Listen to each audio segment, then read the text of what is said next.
only a little symbol of Western society in the Middle East. You know, when Iran is calling Israel the little devil and America the big devil, it is because we represent this idea of freedom, liberty, women's rights, freedom of religion, freedom of speech, those values that we cherish so much that we safeguard them, okay, that we're willing to pay a price so that we can live in a free society with the values that we believe in with freedom to everybody. Those are the values that they hate. Those are the values that they want to change. They want you to look exactly like it looked in Afghanistan, in Iran, in Lebanon, in Syria, and in other countries like that. They try to change our society and our values. Sharon, I thank you again. And the final question, why should people remember October 7th? I'll tell you what.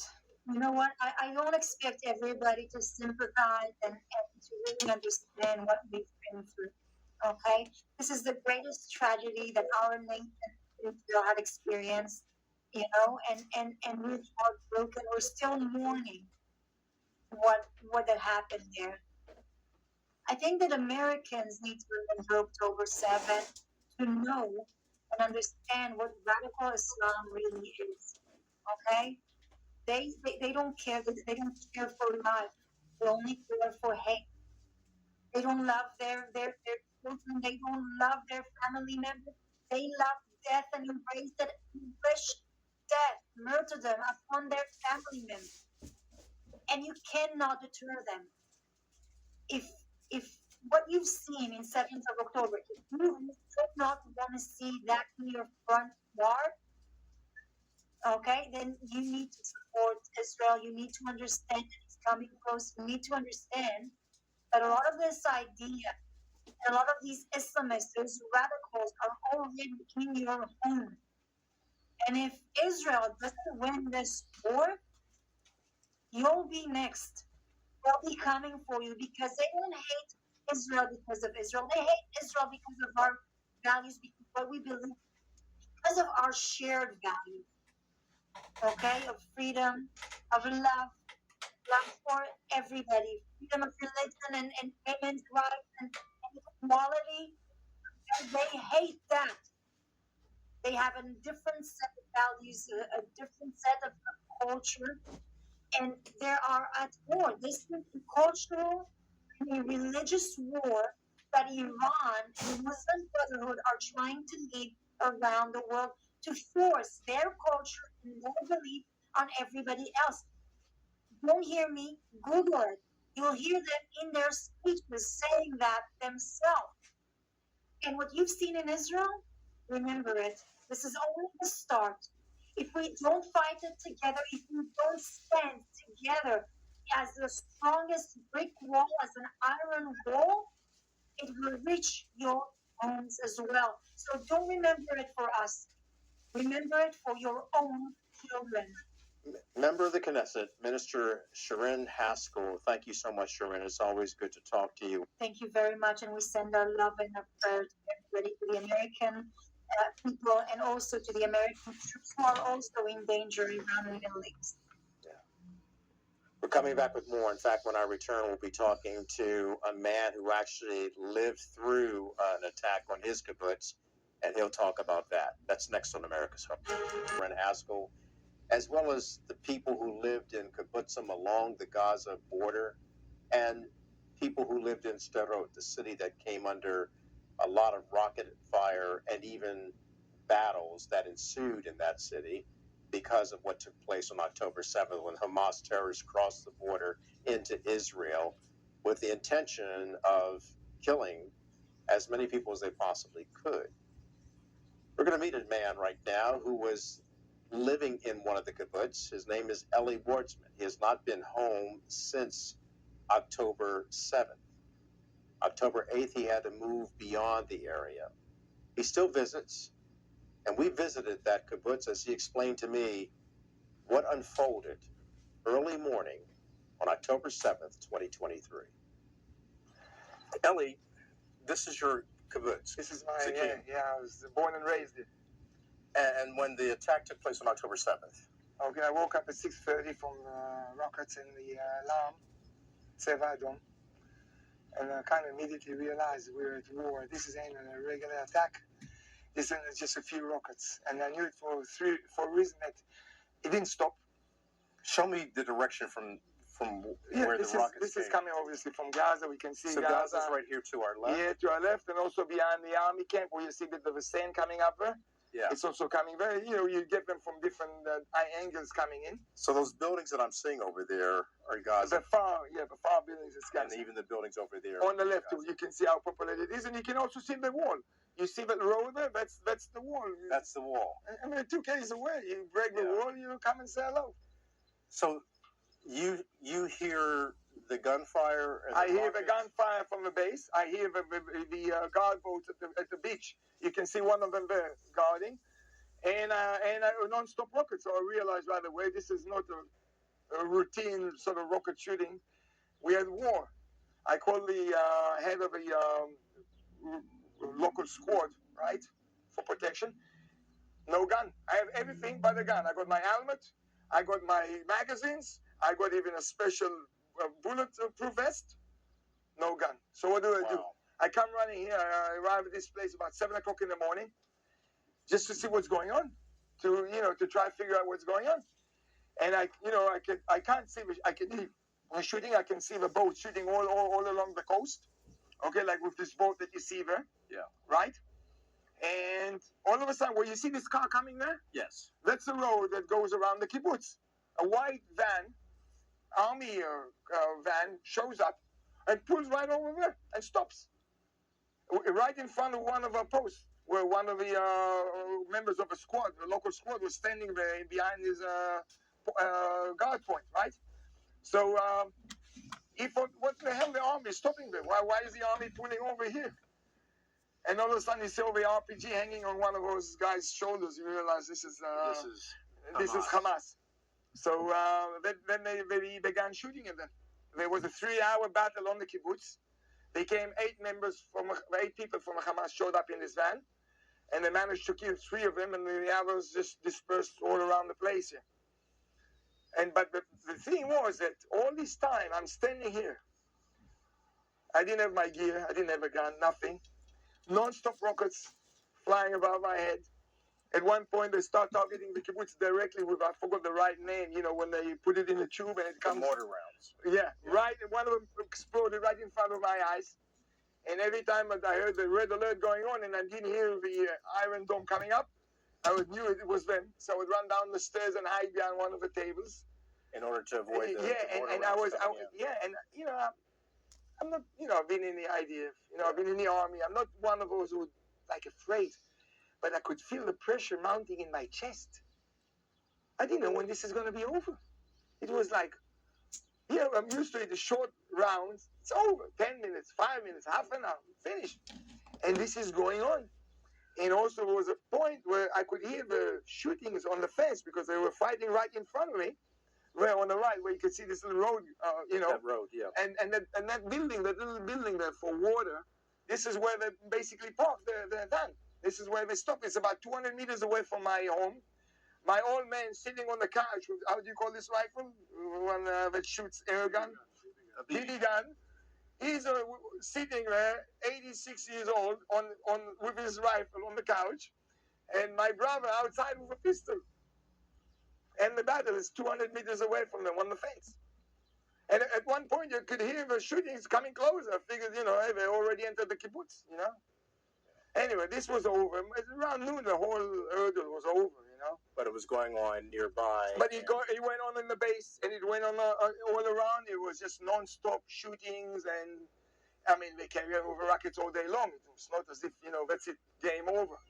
But the main battle on the kibbutz and the whole thing was like until noon, and that's it. Yeah, but it was. I can't say that I was afraid. It's not enough. When is this going to be over? And when you found out exactly what took place and more than 1,200 people being killed and 240 hostages being taken, what was your reaction when you realized that? First of all, I was really upset with myself because in my mind, I knew that this thing started, probably the army took control over the whole thing. Just to realize that the fighting went on in Sderot, in the city where we just passed by, all day long, even more than a day. And people all around these neighborhoods were fighting for their lives, and I didn't participate. I don't know if I was alive today, if I went out, because I didn't train for a long time. But it just still annoys me till that day that I didn't take part in fighting that day. Where do you see the hope and healing coming for the people who have been through this? Well, one thing is clear to me, at least, is even shootings of rockets will continue from Gaza. You think it will continue? Unless they take all over Gaza, which is a debate now, which is going on. You're talking about the Israel finishing the job with Rafah and taking really full control of all that Gaza Strip. Ellie, thank you. You're Thank most you. welcome. I really appreciate you sharing this and showing us your kibbutz in Gaza. The Palestinian people, do you have any hope for them being able to get out from under the control of Hamas? I'll be friendly with you. I'm not, based on Islam. There's only three ways what they call peace.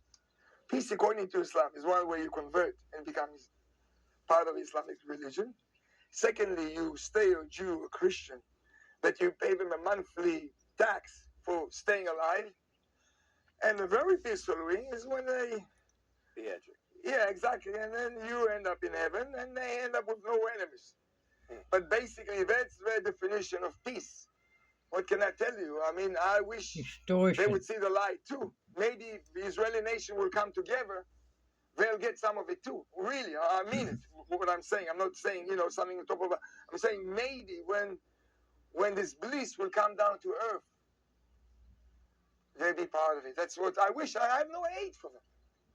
Though every time I hear these stories, we've been to the memorial at the Nova, party and all that stuff, and every time I see one of those things, my blood bubbles. It's really bubbling, It's like I want to take a gun and I want to march right into Gaza, Yeah. But I know that's not the way to do it. I know I'm not, I have no hate for these people. Well, remind you that over here is this village, right there, Nativa Asa, a friend of mine from school, a year above me. He was found dead, lying over the parachute of one of those things that they flew into Israel, because his gun was he had a stop in his gun, and then they marched into his home because the door was left open, and they murdered his wife and killed the dogs. I still don't have hate for these people. It's just that, what can you do about it? What can you do about it? In a way, it's our fault. You let a lion into the cage with a deer. What do you expect the lion to do?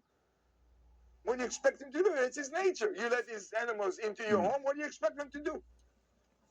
They're worse than animals, obviously. Animals would act like that. But I'm just saying, you let them into your house. We allowed them to come in. It was our fault. We were not able to protect ourselves efficiently. So the outcome is they'll do whatever. It's very sad. It's obviously not humane. It will take some time, obviously, and a lot of work. I don't know. Maybe we're And gonna. as you said, Maybe the Lord will bless us with a merciful ending to this order. Because if things will erupt here and with the north, the whole region is going to go up in fire. And it could catch up other places of fire on fire too, which are not very stable. like the Western world, United States. Yeah, exactly. The States, UK. Europe, UK, the whole place can go up in flames. I pray for the Lord that it will be saved, really, in a merciful way. But this is enough, what we have there. Maybe it's enough of waking call. I don't know. It's not in my hands. Ellie, thank you. You will. Thank you. Stay safe, too. I will. Thank you. My thanks to Ellie and his dramatic story, and certainly he goes through what many people who witnessed the horrors of October 7th have gone through. They feel like they have a survivor's guilt, that they wish they could have done more to save more. When we return, we'll meet Jonathan Feldstein, an American who now lives in Israel. His story next on America's Hope.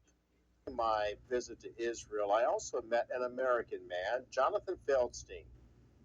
Several years ago, he committed what's known as Aliyah. That's when Jewish Americans or Jews from other parts of the world make a decision to move to Israel and claim that as their home. Jonathan Feldstein has done just that. I met up with him in the city of Sderot. Here's his story. Coming back. And Jonathan, what is this area known as? So we're on the western corner of Sderot. The whole city is before us, 35,000 people. The tall buildings, which I mentioned as we were driving here, it's all new construction. It's all construction in the last decade, which is so incredible when you can stand here and not even turn 180 degrees, but like 100 degrees, and you've got the panorama of Gaza and you've got the panorama of Sderot, yet people are choosing to build and live here despite the proximity to Gaza. Correct me if I'm wrong, but this berm here, is that Gaza over that berm? Correct. So that's Gaza right in front of us. 700 meters. Wow. Half a mile. And that's not a berm, that's actually a sort of a wall. It's dug in. If you look Yeah. carefully, you can see there's a fence. Now, we learned on October 7th that fences aren't really good for very much. Yeah.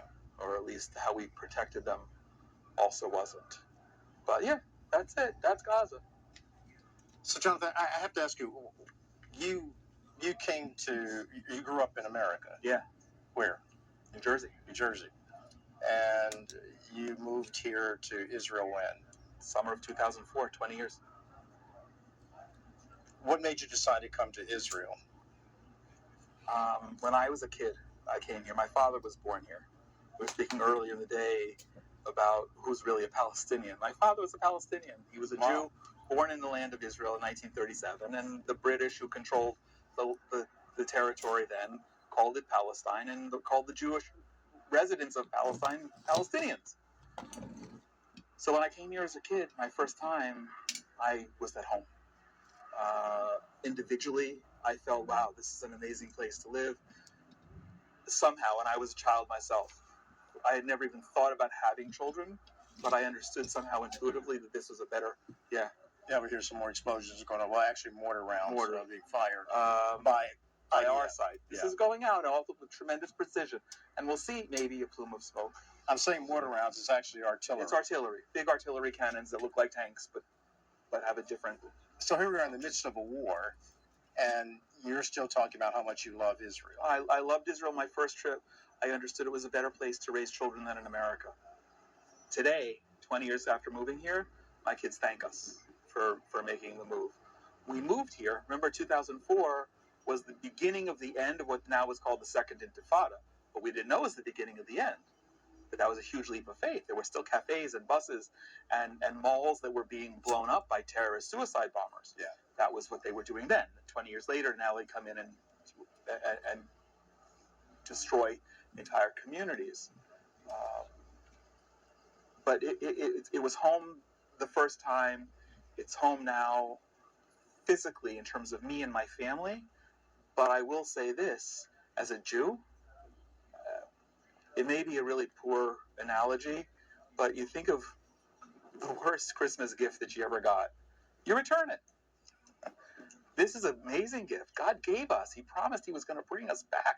He promised when he brought us back to the land that this is going to blossom and flourish, and it is. 75 years of statehood and another number of decades before, since Jews started really returning en masse from the late 19th century. It's blossoming, and it's the greatest gift. God said, hey, I'm going to bring you back home. How would I not want to be a part of that? That's, yeah. It blows me away. And you have children who have served in the IDF. Yeah. And they're okay. I know it's emotional.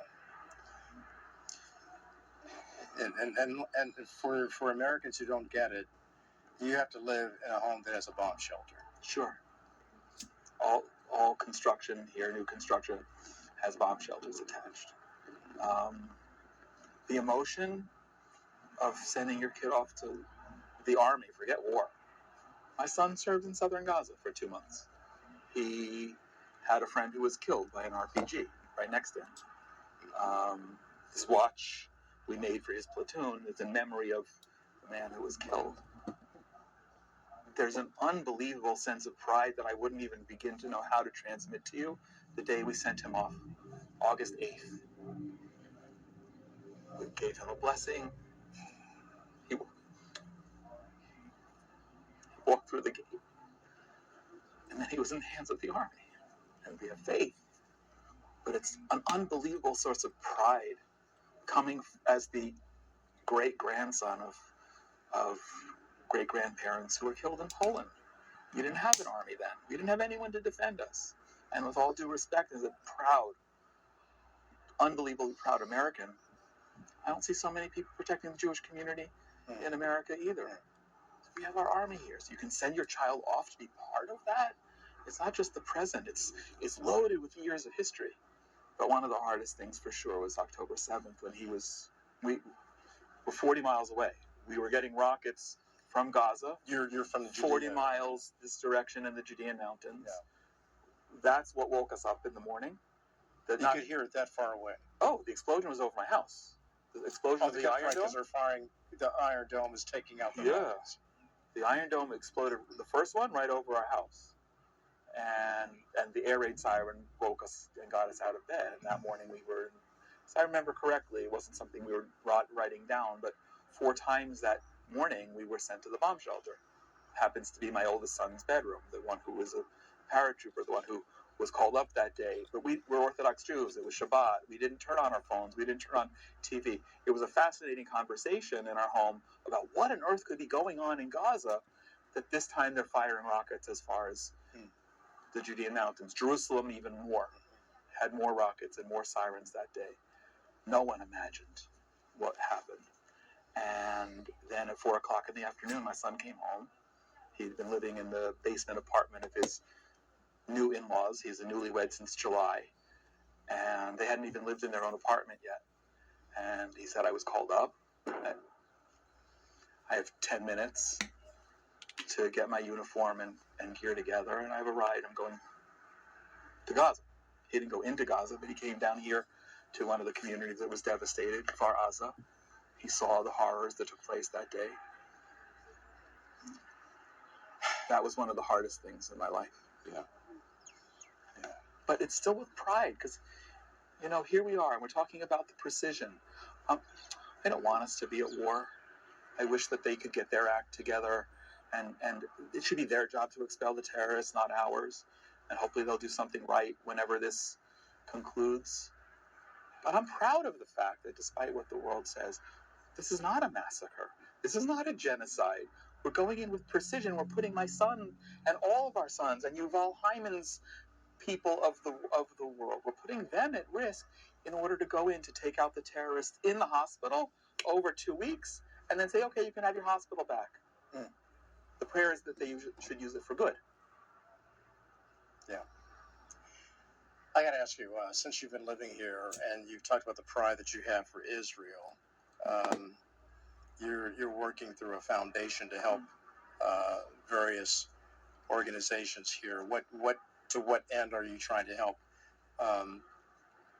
Jewish people, Christians stand together and be together through difficult times like these? Thank you. So I'm the president of the Genesis 123 Foundation, and our mission is to build bridges between Jews and Christians with Israel. And we always say that are in ways that are new, unique, and meaningful. I've added to that with the highest impact and the highest integrity since the beginning of the war. Not that we weren't doing it before, but those are very important pieces. It's a much longer story, maybe not for on camera or maybe just for having a drink together. God called me to build bridges between Jews and Christians in the late 1980s in a small church in Cleveland, Tennessee, and I didn't even know that there was a town called Cleveland, Tennessee. I had never been in a church before, and I had no idea why Christians would be celebrating and praying for Israel. Made no sense to me. I was in my early 20s. I don't know the date. I don't know what year, but I can picture it like it was yesterday still. And it took me to be here 20 years ago to be able to actualize that. What I've seen now since this war is that, and I thank God for it, is that we've seen unprecedented levels of support for Israel and the Jewish people from Christians all over the world. And I don't mean just in the 75 years of the existence of the state. I'm talking about since the birth of the church, almost 2,000 years, right? And that's amazing. And so in terms of what we are doing, the war began October 7th. October 8th, we launched an Israel emergency campaign. The important thing about that is it's not only about fundraising.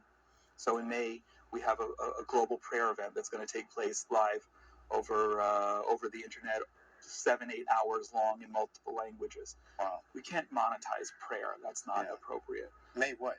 May 15th. May 15th. And there's a specific reason why May 15th. May 15th is the day on the secular calendar that Israel became independent. Our neighbors call it Nakba Day, the catastrophe. Not the catastrophe that befell them for choosing wrong and going to war against us, trying to annihilate us, but the catastrophe of our existence, still today. Wow. So we're bringing something positive into May 15th. But then we also set up a variety of campaigns, actually for fundraising. I was saying before how through the course of the winter, when my son and son-in-law left October 7th, they didn't have winter clothes with them. And the Army surely didn't have 100, 200, 300,000 winter coats. So we raised money from Christians all over the world and contributed 1,000 warm winter coats to soldiers. The last unit of which is so secret we couldn't even put their logo, their insignia on the sleeve for them. And we, from a community not far from here to the north of where we are, we helped with the evacuees, a whole community that evacuated in the immediate aftermath of October 7th. And for about a month, we put them up in a hotel. We threw it with a friend of mine who has a interior design studio right next door to the hotel. He turned his studio over into a clubhouse. Yeah, more rockets, a cannon fire. And we provided for them for a month, meals, activities, hotel, place that they could feel comfortable. And we've been feeding soldiers. We've been doing civilian security. The new thing that we haven't even gone public with, but by the time this airs, we're inviting people to donate money to buy Lego sets. Now that sounds ridiculous, right?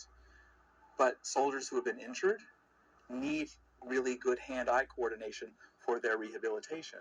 And Lego's a perfect thing because you have to really be able to do it and follow directions. So we're going to take up a collection and have some people send Legos here or bring them, and that's amazing. And here in Stay Road, what we visited earlier, and I think probably it's the most significant. We've got a whole community of children who have been a whole community that's been traumatized.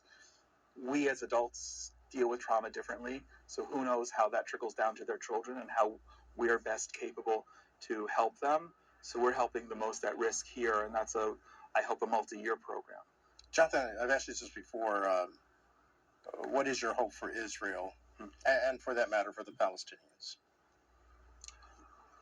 Well, my hope for them first is that they will take responsibility and begin to live a life that doesn't involve us being the center of their hatred, but focusing on themselves and building, because that could be an unbelievably prosperous area.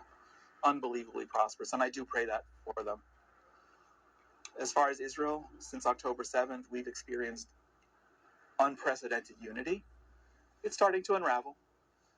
That's going to happen. We're 6 months in, and that's going to happen. But I hope that as we may go through elections, as this war happens, as a war in Lebanon is Heating up. Imminent, I think, that we focus on staying strong in the unity. And I hope that as God called us to be a light unto the nations, to be a blessing to the families of the world, the people will see that. The nonsense of the what we were speaking before about the pro-Palestinian protests. They're not pro-Palestinian. I'm pro-Palestinian. Those are pro-Hamas, which means that they're anti-Semitic, which means that they're anti-Israel. And I wish that would go away. Thank you. And you look at this beautiful land here, even over to Gaza, just a beautiful area. And it's just heartbreaking to see the ugliness that goes on. It is. Yeah. I want to be able to drive an hour and a half from my home to the beach in Gaza and get a kosher hamburger one day. Yeah. I love for that. As your father did when he was younger. Interestingly enough, where we were earlier in the Tiv HaSarah, my father as a child worked on the kibbutz next door. Wow. Yad Mordechai. Yeah. Thank you, my That's friend. interesting. Thank you for mentioning that. Thank God you. bless you. All right. I want to thank our guests who appeared on tonight's program. And a reminder of what Minister of the Knesset, Sharon Haskell, has had to say. The reason why this issue between Israel and Hamas should matter to Americans is because what's happening there could clearly happen here. Until next time, America, good night. God bless.